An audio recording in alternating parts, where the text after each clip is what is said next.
السلام عليكم ورحمة الله وبركاته. اللهم صل وسلم وبارك على سيدنا محمد وعلى آله وأصحابه أجمعين. النهاردة جايلكم فيديو جديد إن شاء الله يعجبكم.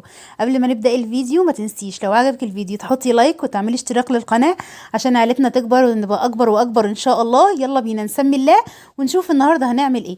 النهاردة بقى بصوا يوم كده، يوم سد الدين، يعني وجب سد الدين ووجب نشكر نعمة، يعني فضل ونعمة ربنا كده علينا، واعمل حاجة حلوة اطلعها تبقى حاجة محترمة كده، وشكلها حلو ومن الاكل اللي احنا بناكله، ونطلعها كده بنية خالصة لله. يلا بينا نشوف النهاردة هنعمل ايه وايه الفكرة اللي جات لي كده سريعا سريعا. يلا بينا نشوف.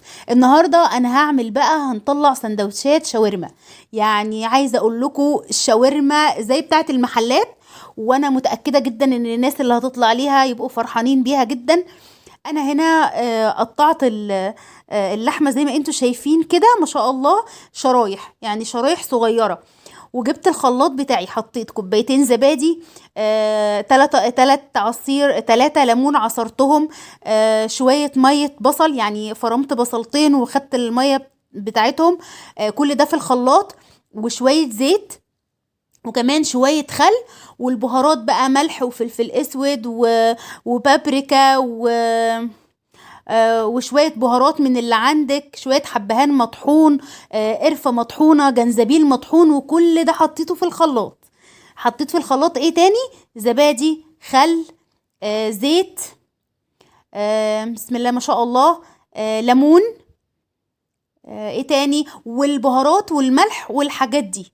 وبدأت بقى احط الخليط بتاعي اللي انا حطيته في الخلاط ده، احطه على يعني على اللحمة دي، لحمة بلدي، على اللحمة اللي انا قطعتها كده، وابدأ بقى اقلب عشان اللحمة تاخد من كل الصوص اللي انا عملته مع بعضه ده. عايزة اقول لك انت ممكن تعملي الشاورما دي لبيتك، يعني انا بعملها لبيتي كده بنفس الطريقة دي، حلوة جدا وزي بتاعت المحلات اللي بره، يعني ما تختلفش اي حاجة عليها. هنا بقى هسيبها كده، لما قلبتها كده حبة حلوين هسيبها في يعني في الحاجات بتاعتها، في الصوص بتاعتها دي.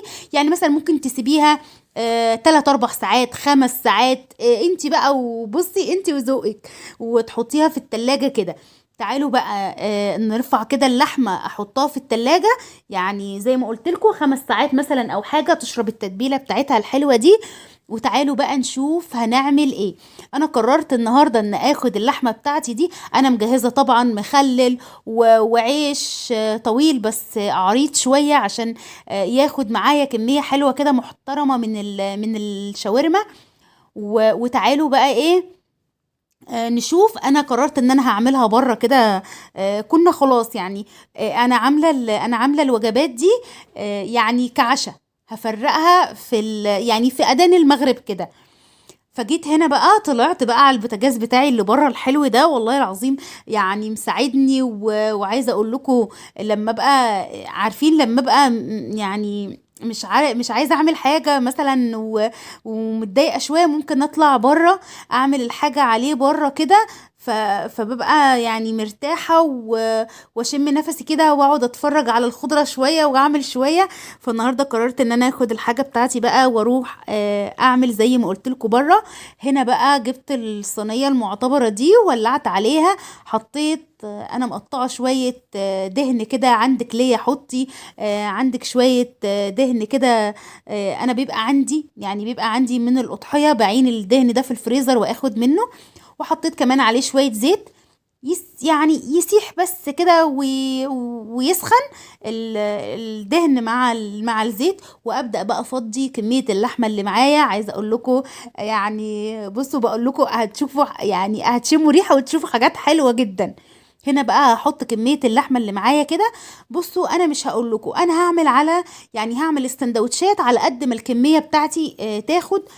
هنشوف كده في الفيديو هنعمل كام سندوتش. انا بصراحة دول 2 كيلو لحمة بلدي. انا ما حبيتش، يعني حبيت اجيب لحمة بلدي، حبيت اعمل من اللي انا باكله. وهنا بقى بصوا، مقطعة انا كمان طماطم وبصل شوية محترمين، حطيتهم في الصاج اللي كان فيه اللحمة عشان ياخدوا باقي التتبيلة بتاعتي اللي كانت في اللحمة. هنا بقى هسيب اللحمة بتاعتي تستوي كده على مهلها، يعني تستوي. لو كانت لحمة حلوة، هي مش يعني لحمة صغيرة كده في السن وحلوة وبلدي، هي مش هتاخد وقت في السوا. ما ضيفش الطماطم ولا البصل غير لما بصوا لما اتاكد ان اللحمه استوت. هنا بقى كان خلاص يعني المغرب، خلاص يعني المغرب ادن والدنيا بدات تليل، والكاميرا كانت في حته يعني ضلمه شويه.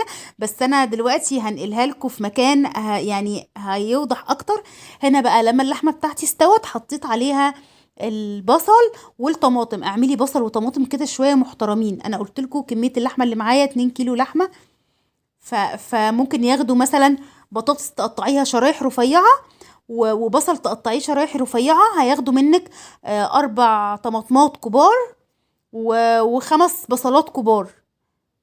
بصوا بقى هديهم تشويحة ان الطماطم والبصل بس ايه يدبلوا مش اكتر، يعني ما يضيعش معالمهم طبعا، يدبلوا مش اكتر. هنا بقى انا قلت لكم الكاميرا في حتة تكون ايه النور بتاع الكشافات اللي فوق بتاعة الجنينة، واتنقلنا بقى الحتة يكون فيها الاضاءة احسن كده. بصوا بقى، بصوا بقى الجمال. بقيلي بس شوية الكزبرة الخضراء، بس انا مقطعاهم ومجهزاهم. بس هسيب زي ما قلت لكم، هسيب البصل والطماطم ياخدوا تشويحه بس كده مش اكتر. وهنا بقى احط الكزبره بتاعتي اللي انا مقطعاها، ودي شكل الشاورما. تعالوا بينا ناخد الصينيه بتاعتنا ونشوف هنعمل السندوتشات بتاعتنا ازاي.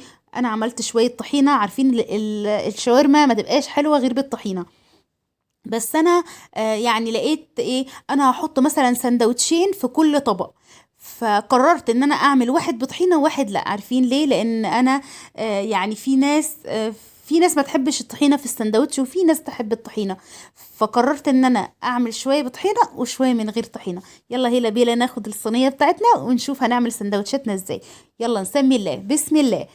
عملت الطحينة دي وجبت السندوتشات كمية، يعني العيش كمية معتبرة كده، وجبت عيش اللي هو عيش طويل، عيش فينو بس يعني عريض شوية كده. ويلا بينا تعالوا بقى، جبت الصاج بتاعي كده هفرش عليه مناديل عشان ارص عليه. ويلا بينا نعمل السندوتشات ونحط في كل سندوتش كده شوية معتبرين من الشاورما التحفة خالص دي. انا عايزاكم تشموا معايا كده الريحة، وبصوا كأنك شامة الشاورما بتاعت بره، بتاعت الشارع، بس انتي عاملاها بقى بلحمة نظيفة واكل نظيف وكل حاجة يعني من بيتك. فتعالوا بقى نملى السندوتشات كده، سندوتشات محترمة. وانا مش هعد، يعني انا مش هعد عملنا كام سندوتش ولا عملنا اي حاجة. القليل يكفي، والقليل ربنا يجازي عليه. وعلى قدك اعملي. بصي انا لو هتعملي الاكل مثلا وحواليكي ناس، لو حواليكي ناس محتاجه، لو هتطلعي منه طبق، فما تعديش، ما تعديش انت عملتي قد ايه، ما تعديش هم كام. بصي اعملي وخلاص، يعني اعملي وجعليها كده لوجه الله. ومن غير بصوا يعني من غير ما تعدي، ولا من غير انا عملت كام طبق ولا اي حاجه. سيبيها كده ماشيه ايه بتسهيل ربنا. انا هنا بقى بصوا دول اللي انا ايه، دول الكميه الاولى دي اللي انا حطيت فيهم طحينه.